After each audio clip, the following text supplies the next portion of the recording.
To inspect the register containing the minutes of proceeding of general meeting. एक बंदे के पास 9% shares हैं, उसने कहा मैं रजिस्टर ऑफ मीटिंग्स देखना चाहता हूँ। आप बताएं क्या वो देख सकता है? हाँ जी, एक भाई ने कहा 10% शेयर हूँ तो वो देख सकता है। मिनट्स का रजिस्टर तो पब्लिकली अवेलेबल है, हर दिन 2 घंटे के लिए आपने सारे मेंबर्स के लिए फ्री ऑफ कॉस्ट अवेलेबल करना है। जिसको कॉपी चाहिए उससे पैसे मांगेंगे। तो ज़रूरी नहीं कि हमेशा 10% वाला रूल हो। Minutes of proceeding of general meeting, ये रजिस्टर तो बाय डिफ़ॉल्ट ही 2 घंटे के लिए अवेलेबल है। इसका मतलब है कि जब आप गैप आ जाए तो आपके कॉन्सेप्ट इधर उधर हो जाते हैं। हमने उस वक्त मीटिंग करते करते जब चैप्टर में एंटर हुए थे सवालों में, तो आप बड़े लहक लहक के जवाब दे रहे थे। तो इधर आके ये क्या हुआ? चले, इस सवाल में कोई ऐसी वजह थी तभी तो उस दिन हमने इसको फ्लो में नहीं किया था। तो ये थोड़ा सा नॉर्मल से हट के सवाल था, जो थोड़ा सा डीप डाउन छोटी सी बात उठा के लेके आ रहा है सवाल के अंदर। तो बहरहाल सवाल समझ आया? चलते हैं वापस।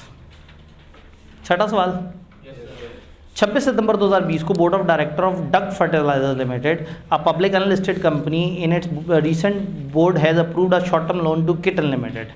बत्तखों वाली कंपनी ने बिल्लियों वाली कंपनी के अंदर इन्वेस्टमेंट लोन अप्रूव किया है। वन ऑफ एसोसिएटेड कंपनी है to meet its working capital requirement for which share holder approval is required. Directors ने ओके कर दिया, मेंबर्स को बुलाया है कि आप भी आओ ज़रा हम इस लोन को अप्रूव कर दें। कंपनी अपनी रिलेटेड कंपनी को लोन दे रही है, डायरेक्टर ओके कर चुके हैं, और किसको बुलाया है? मेंबर्स को। एनुअल जनरल मीटिंग होनी है मार्च 2021 में। Under provision of companies act 2017, briefly discuss the option available to DFL for obtaining share holders approval. DFL नामी कंपनी के पास क्या ऑप्शंस हैं लोगों से अप्रूवल लेने की? क्या क्या ऑप्शंस हैं? नोटिस के साथ वो अपना सेंड करते हैं। अगर ये 50 से कम मेंबर्स वाली है तो रेजोल्यूशन थ्रू सर्कुलेशन भी कर सकते हैं, नहीं तो मीटिंग बुलाई। AGM कब होनी है? मार्च में। और 26 सितंबर 2020 को आप इस मामले पे फंसे हुए हैं। सितंबर में आप एक अप्रूवल लेना चाह रहे हैं और आपकी EGM कब होनी है? मार्च में। तो कोई और ऑप्शन है आपके पास? EOGM। तो आप EGM भी कर सकते हैं और आप रेजोल्यूशन थ्रू सर्कुलेशन, 50 से कम मेंबर्स होंगे तो रेजोल्यूशन थ्रू सर्कुलेशन भी हो सकती है। और वैसे AGM अगर नहीं करा पा रहे हो, AGM में टाइम है तो क्या कराएं? EOGM करवा लें। बात समझ आ रही है सबको? Then in general meeting of red collar, और वो कैमरे वाले भाई आपने फोकस ज़रा ज़्यादा किया हुआ है ना, आप इतना ही सिर्फ मार्जिन रखें कि मैं और ये नज़र आए। थोड़ा और ज़्यादा जूम कर लें, क्योंकि मैं देख रहा था रिकॉर्डिंग में आधा बोर्ड भी आ रहा था बीच में। ठीक है, हाँ। तो बस अब इसमें मतलब सवालों के अंदर फ्रेम थोड़ा सा और शॉर्ट कर दें, क्योंकि ये बारीक लिखा होता है ना, तो ऑनलाइन वाले यूज़र को थोड़ा सा और ज़्यादा वाजे होकर नज़र आ जाए। इन general meeting of RCL, while discussing one of agenda item, two of the members Yasmin and Yamin want to demand a poll। एक एजेंडा था जिस पे 2 मेंबर यास्मीन और यामीन पोल डिमांड करना चाहते हैं। Under provision of companies act advise the chairman whether they are eligible to demand poll. बताओ यास्मीन और यामीन क्या इस काबिल हैं कि पोल डिमांड कर सकें? अगर इनके पास मिला के 10% हैं तो ये इस काबिल हैं कि पोल डिमांड कर सकते हैं। Also discuss the procedure to be followed for taking poll in general meeting. General meeting में पोल का क्या प्रोसेस होता है?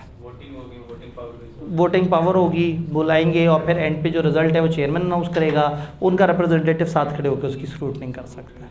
वाजिब। External general meeting dolphin limited, public company listed on Pakistan stock exchange and subsidiary Sardines Guarantee Limited, a public unlisted company have been scheduled to be held on same day 13 September at 9 AM and 2 PM। एक company है dolphin limited, listed company है, और एक उसकी subsidiary है एक unlisted company.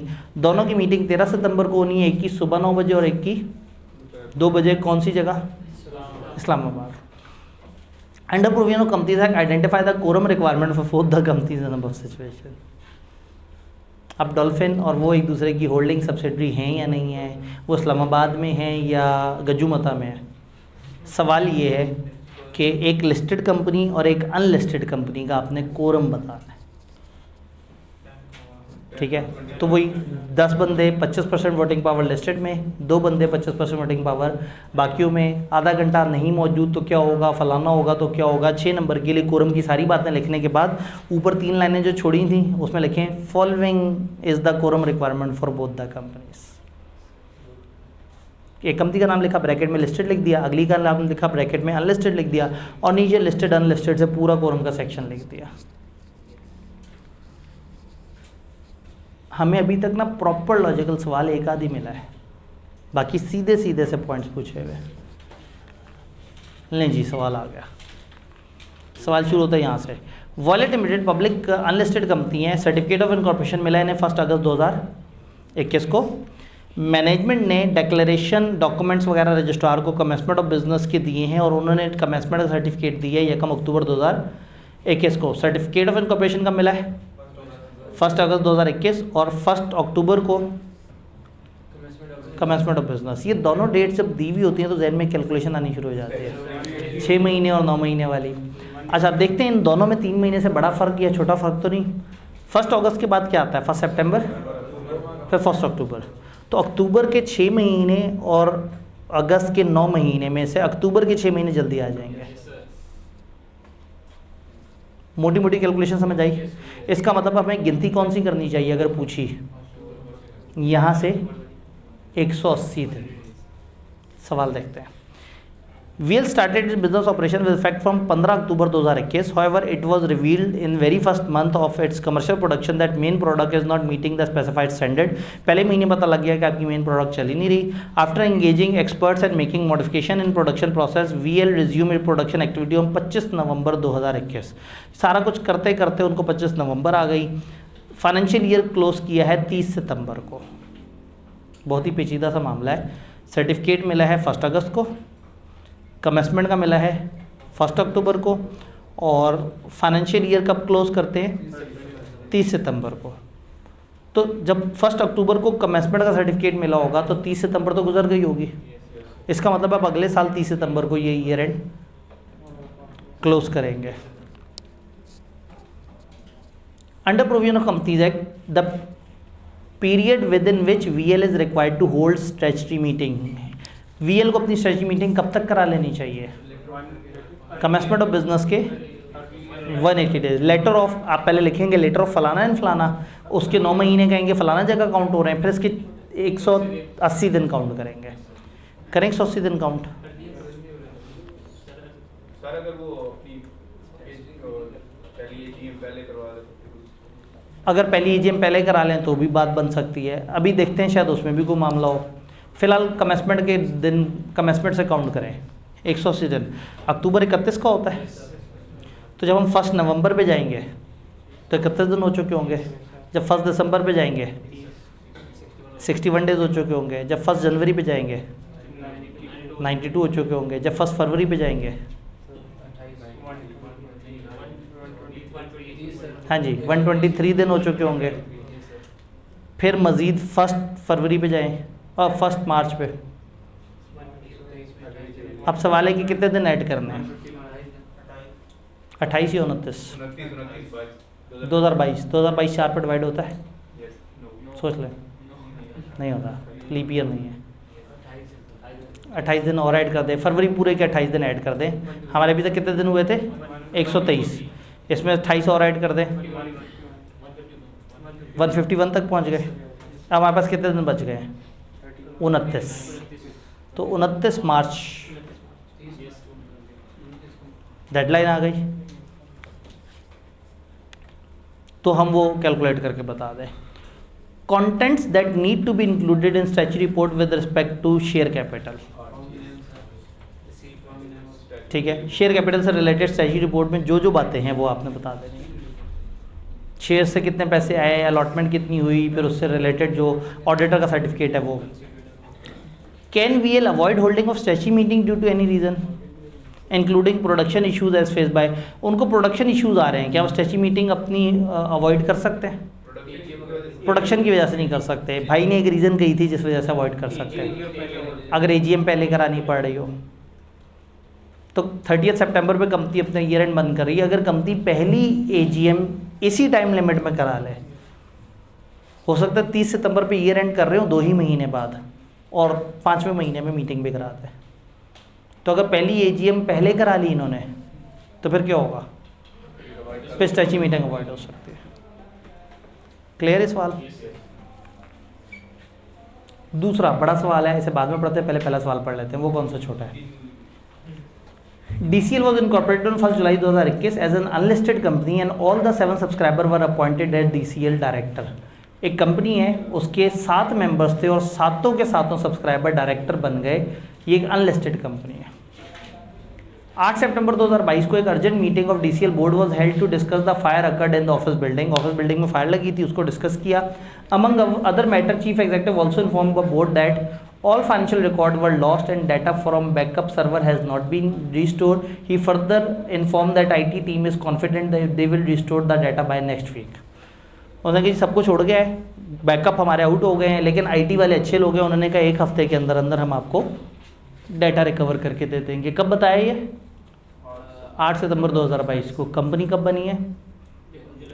1 जुलाई 2021 को। Okay. The audit of DCL financial statement for year ended 30 June is yet to be completed. अभी ऑडिट कंप्लीट होना है and due to this fire incident it is not possible to complete it before 15 December 2022। इस आग की वजह से 15 December 2022 से पहले पहले ऑडिट कंप्लीट नहीं होता लग रहा, तो एनुअल जनरल मीटिंग भी 22 अक्टूबर को नहीं हो सकेगी। कुछ मसले हैं, आग लग गई है, कुछ डाटा का मसला है, फिर वो कह रहे हैं कि हमारी AGM भी टाइम पे नहीं हो सके शायद। Under provision of companies act state the responsibility of DCL director in given scenario. Given scenario में बताएं बेचारे DCL के डायरेक्टर्स क्या करें। पहले देखें पहली AGM होनी कब थी, कब बनी है कंपनी? 1 जुलाई 2021 को। 16 महीने तक इजाज़त होती है, तो 1 जुलाई 2021 से दोबारा 1 जुलाई 2022 तक आएंगे तो 12 महीने गुजर चुके होंगे। 4 और काउंट करने हैं। 1 अगस्त, सितंबर, अक्टूबर, नवंबर। 1 नवंबर तक हम कर सकते हैं। उन्होंने कहा जनरल मीटिंग हमने प्लान की थी 22 अक्टूबर को, वो नहीं हो सकेगी क्योंकि गड़बड़ आ गई है। ऊपर वाले वो कह रहे हैं हफ्ते तक गड़बड़ ठीक हो सकती है। तो अगर हम 1 नवंबर तक मीटिंग करा लें फिर तो हमें टेंशन नहीं है। तो पहले हम देखेंगे कि क्या हम 1 नवंबर तक मीटिंग करा सकते हैं। अगर नहीं करा पाए तो फिर देखेंगे कि हम एक्सटेंशन की तरफ जा सकते हैं। इंटरेस्टिंगली स्पीकिंग पहली AGM में एक्सटेंशन नहीं मिलती, वो जो 30 दिन की एक्सटेंशन है वो सब्सिक्वेंट AGM में है। तो अब जिम्मेदारी इनकी ये है कि जल्दी जल्दी से रिस्टोर करें और सारे प्लान को अपना पक्का करें ताकि एनुअल जनरल मीटिंग ज़्यादा से ज़्यादा 22 से 1 हफ्ता डिले हो, उससे आगे ना जाए, ताकि 1 नवंबर तक हमारी AGM हो सके। तो फिर AGM की हमने पहले टाइमलाइन बतानी है, फिर कहना है कि उसमें एक्सटेंशन नहीं मिल सकती, फर्स्ट AGM है, फिर बता देना ये आग वाला इशू, फिर बता देना IT वाले हफ्ते की रिस्टोर का कह रहे हैं। तो डायरेक्टर की जिम्मेदारी है कि सही से काम करके किसी तरह से रिस्टोर कर लें।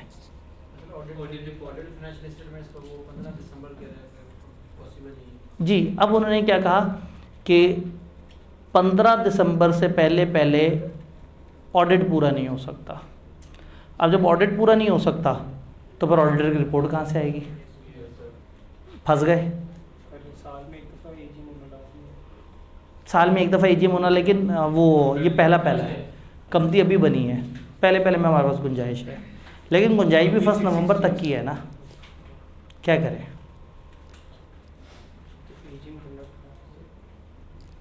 AGM पे अकाउंट्स की अप्रूवल भी होनी चाहिए। तो हम कहें जी 30 दिन की हमारे पास एक्सटेंशन की वो है गुंजाइश, लेकिन वो सब्सीक्वेंट वाले में है। अगर मिल भी जाए फिर भी वो 15 दिसंबर, अगर मिल भी जाएगा कम नवंबर से आगे, कम हाँ, नवंबर से 15 फिर भी तो फिर 2 AGM करा लें, थोड़ा सा पहले एक AGM करा लें, उसमें मोटे मोटे काम कर लें, और अगली दफ़ा फंस गए, पेचीदा हो गया मामला। तो इसका मतलब है फिर हम भूल जाएं कि एक्सटेंशन वाली रिक्वायरमेंट कौन सी AGM पे होती है, कौन सी AGM पे नहीं होती, हम वो करवा लें। ये कौन सी कंपनी है? अनलिस्टेड कंपनी है, पब्लिक है, स्टेज मीटिंग करा लें पहले।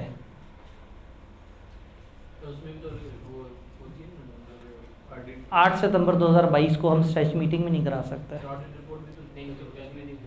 ऑडिट। तो अब जिम्मेदारी ये है कि हम अपने ऑडिटर से कहेंगे खुदा का खौफ करो, हम आपको डाटा रिस्टोर करके दे रहे हैं, हमारे डाटा में सिर्फ 1 हफ्ते की गफलत आई है, तो आप अपने ऑपरेशंस को बेहतर करके कोशिश करें कि उनको सारा डाटा, सारी चीज़ें टाइमली अवेलेबल करें, ताकि वो टाइमली आपको करके दें, क्योंकि आप ज़्यादा से ज़्यादा उनको 1 नवंबर तक आप जो है वो AGM को खींच सकते हैं, उससे आगे नहीं कर सकते। वो कोई मसला नहीं, अगर एक AGM टाइम पे नहीं हो पा रही तो आपको जुर्माने पड़ेंगे, लेकिन वाइंडिंग अप तब होगी जब 2 लगातार AGM टाइम पे नहीं होंगी। बात समझ रहे हैं? तो काफ़ी तरह की चीज़ें आ सकती हैं। आप कहें ठीक है जी हम होने दें, जो मसला हो गया, अब क्या किया जा सकता है। एक ये है कि आप कहें कि हम अपने प्रोसीजर्स को थोड़ा सा बेहतर कर लें, ताकि हम जल्दी से जल्दी जो है वो सोल्यूशन की तरफ आ सके। एक तरीका ये है कि आप कहते हैं जी हम एक्सटेंशन के लिए अप्लाई करते हैं 30 डेज़ की। अब एक्सटेंशन फर्स्ट AGM पे नहीं होती, लेकिन सवाल लिखने वाला हो सकता है जज्बाती हो गया हो कि चलो वो बच्चे शायद 30 दिन के एक्सटेंशन का रूल लिख दें। यहाँ एक भाई पहुँचे जवाब पे, क्या कह रहा है जवाब? यही कह रहा है आपने जो कहा, मतलब AGM को मतलब कि 30 दिन का एक्सटेंशन लें, लेकिन वो कह रहा है कि उस एक्सटेंशन में भी हमें 30 नवंबर तक सारा करना है। हाँ, तो फिर उन्होंने क्या कहा, उन्होंने कह दिया जी 30 दिन की आप एक्सटेंशन ले लें, जो कि वैसे अलाउड नहीं है, लेकिन चूंकि अब सवाल में और हमारे पास ऑप्शन कोई नहीं है, तो हम कहते हैं जी लॉ ने 30 दिन की एक्सटेंशन बताई भी है, 30 दिन की एक्सटेंशन ले लें। 1 नवंबर बन रही थी डेट, तो अब कहाँ तक जाएगी? 1 दिसंबर तक। तो 1 दिसंबर तक हमारे सारे काम फिर हो जाने चाहिए। क्या चीज़? हाँ, अब अगेन चूँकि इस वक्त सवाल उन्होंने ये पूछा है कि ये वाला मामला हो गया, अब हमें बताओ कि क्या ज़िम्मेदारी है।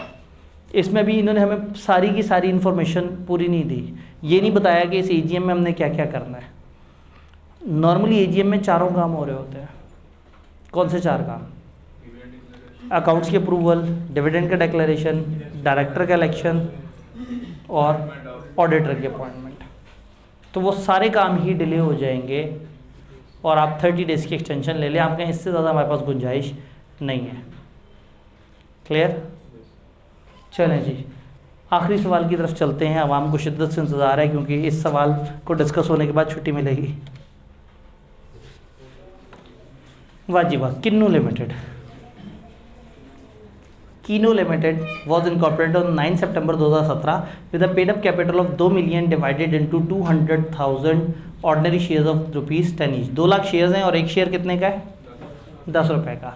डायरेक्टर ने एक एक्स्ट्रा ऑर्डिनरी जनरल मीटिंग बुलाई है 10 सितंबर 2022 को 10 AM पे, ताकि कंपनी को वाइंड अप करने की रेजोल्यूशन को अप्रूव कर दे।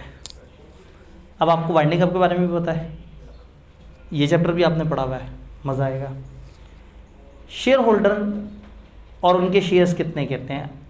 अनस के पास 20,000 शेयर हैं, बाबर के पास 30,000 हैं, दिलावर के पास 40,000 हैं, ईसा के पास 50,000 हैं, फ़ायज़ा के पास या फ़िज़ा के पास 60,000 है। बड़ा ही ज़बरदस्त 20, 30, 40, 50, 60, ये टोटल कितना है?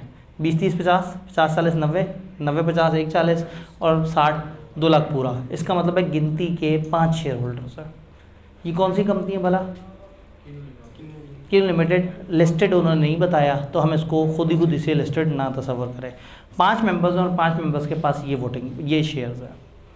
It is expected that Anas, Dilawar and Isa would not be able to attend EOGM। बहुत अच्छी बात है।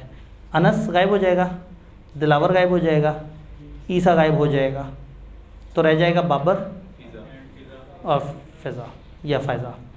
तो बाबर और फ़ायज़ा के पास मिला के 90,000 शेयर्स होंगे।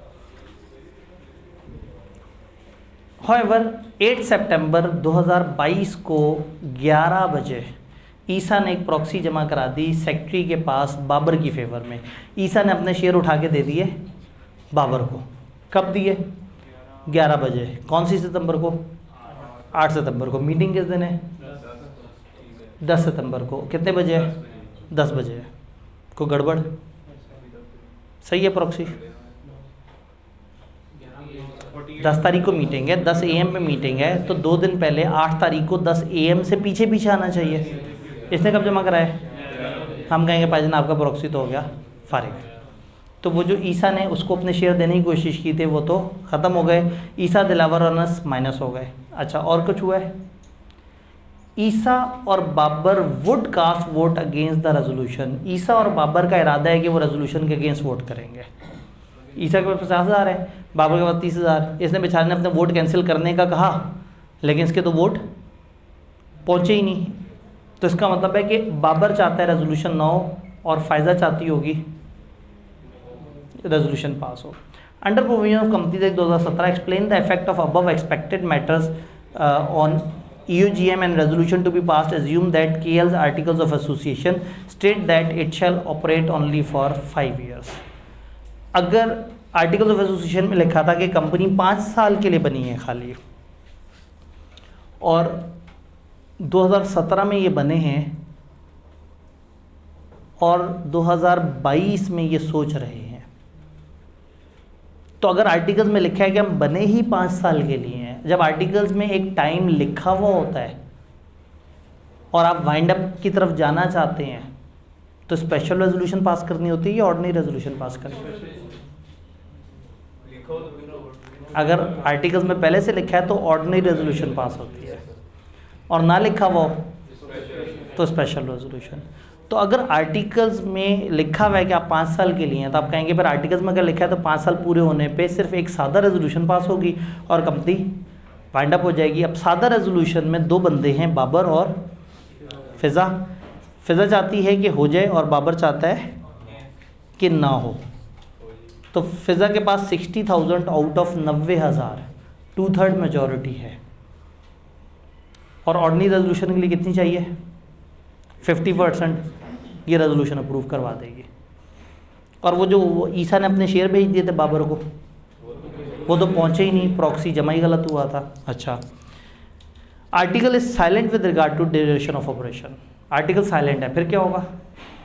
फिर स्पेशल रेजोल्यूशन पास होगी। स्पेशल रेजोल्यूशन का मतलब है 75% मेजॉरिटी से पास होगी, और फिज़ा या फायजा के पास इस टाइम पे 66.66% शेयर होल्डिंग है, 75%। आपने नोट किया कि जो लोग मीटिंग में आए हम उनको 100% काउंट कर रहे हैं उनकी वोटिंग पावर के हिसाब से। तो this question was a mix of ये एंड वाइंडिंग अप। आपको याद होगा मैंने वाइंडिंग अप में कहा था कि वाइंडिंग अप के सवाल यहाँ हैं, लेकिन वाइंडिंग अप का एक सवाल मिक्स हुआ हुआ किसी और जगह पे है। तो ये मीटिंग और वाइंडिंग अप का मिक्स करके इन्होंने सवाल पूछा था। वाइंडिंग अप वाली बातें भी बताएंगे और जो यहाँ वाली बातें भी बताएंगे कि यूजीएम होगी उसके लिए बुलाएंगे, क्या होगा, किस तरह से होगा, और ये वाली कि इसका जो प्रॉक्सी था वो प्रॉक्सी भी इनवैलिड हो जाएगा, प्रॉक्सी कास्ट नहीं हो सकेगा।